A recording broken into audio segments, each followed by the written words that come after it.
He opened the envelope and stared at a fine for $1 million. Not from the government, not from a lawsuit, but from his neighborhood HOA for the color of his mailbox. He laughed. Then he pulled out a document that had been sitting in his grandfather's files for 40 years.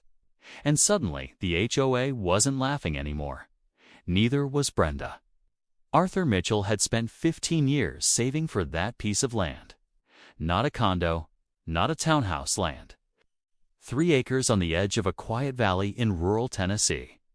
With a hand-built cabin his grandfather had started in the 1970s and Arthur had finished with his own hands. No contractor, no shortcuts. Every beam, every nail, every coat of paint chosen by him. It was the kind of place you dream about when the city is eating you alive. A creek running behind the tree line, mornings so quiet you could hear the frost melt. He wasn't bothering anyone. He worked remotely, kept to himself, had 2 dogs and a vegetable garden. He'd moved in during late autumn and spent the first winter completely at peace. And then spring came, and with spring came the letter. It was from the Cedar Ridge HOA. He didn't even know there was an HOA. The previous owner had never mentioned it. The real estate agent had glossed right past it, but there it was. A welcome letter, a 40-page rulebook, and a list of mandatory aesthetic standards that read like it had been written by someone who'd never touched dirt in their life. Arthur skimmed it, set it aside, and forgot about it. That was his first mistake. 3 weeks later, a woman knocked on his door, mid-50s, clipboard in hand, sunglasses indoors. She introduced herself as Brenda Kensington, president of the Cedar Ridge HOA, and she did not introduce herself warmly. "Your mailbox is the wrong shade of green," she said before he could even say hello. He blinked. "Excuse me?" "The approved palette is forest green, code 7B4. Yours is closer to sage. That's a violation." She made a note on her clipboard. Arthur told her politely that he'd look into it. He didn't look into it. And 2 weeks after that, he received his first fine. $250 for the mailbox, plus an additional $150 for his garden being visible from the road in an unstructured manner. He stared at that line for a long time. His vegetables were a violation. He paid it, begrudgingly. He told himself it wasn't worth the fight, but Brenda had mistaken his patience for submission. Over the next 4 months, the fines kept coming. His fire pit, violation. His dogs being off-leash on his own property, violation. A tarp covering his truck during a rainstorm, violation. Each letter was more aggressive than the last, each fine slightly higher, each notice signed with Brenda's looping signature like she was autographing a masterpiece. And then came the letter that changed everything. $1 million. Arthur opened it on a Tuesday morning with a cup of coffee in his hand. The coffee hit the floor. The HOA was fining him $1 million in accumulated penalties, chronic non-compliance fees, and what they called an aesthetic damages assessment for. And this is real.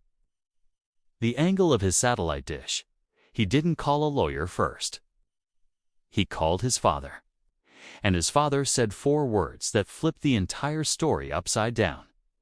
"Did you check the deed?" Arthur hadn't looked at the original deed beyond the purchase documents, but his grandfather had kept everything.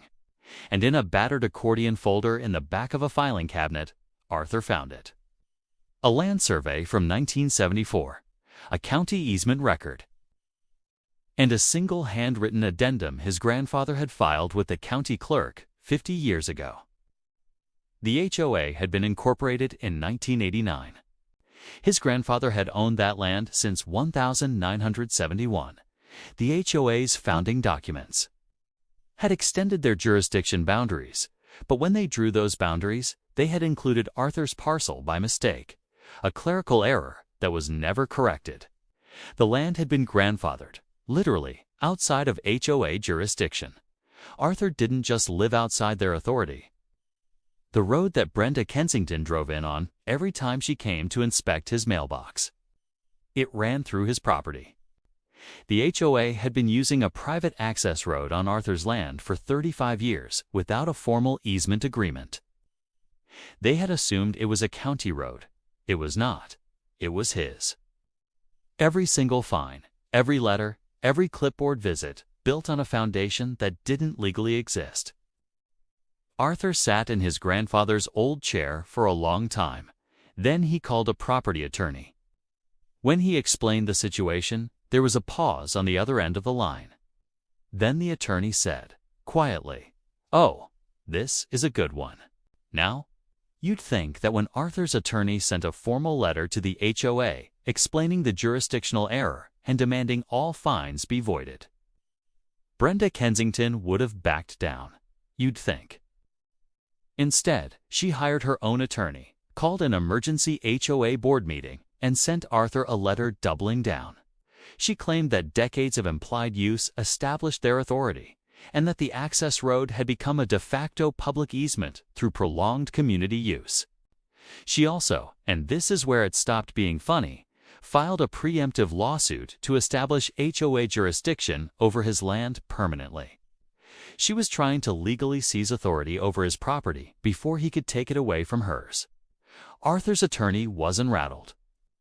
She just made this significantly more expensive for herself, he said. They responded with a counterfiling. Arthur formally notified the HOA that, pending legal resolution, he was revoking informal access to the private road running through his property. Not closing it immediately, that would have been premature, but placing them on notice. If they wanted to continue using that road, they would need to negotiate a formal paid easement. The access road was the only way in and out of the Cedar Ridge subdivision. That's when Brenda Kensington finally understood what she had started. The HOA called an emergency community meeting. Residents who had never cared about Arthur's satellite dish were suddenly furious with Brenda. Because without that road, every single house in Cedar Ridge was effectively landlocked. Property values, insurance assessments, even emergency vehicle access. All of it tied to a road that belonged to the quiet man with the vegetable garden and the wrongly colored mailbox. The lawsuit collapsed within 6 weeks. Brenda's personal attorney withdrew. The HOA board voted to remove her as president. They reached out to Arthur's attorney, not with demands, but with something they had never once offered him, an apology. The settlement was clean. Every fine voided.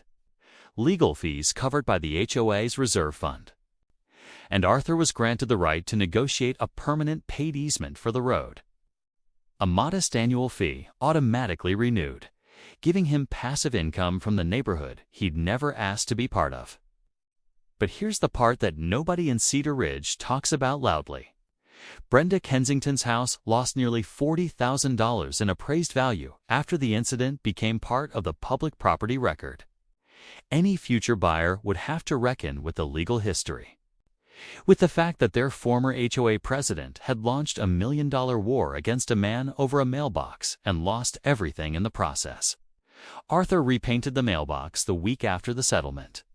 Not forest green, code 7B4. He painted it bright red. Because the land was his.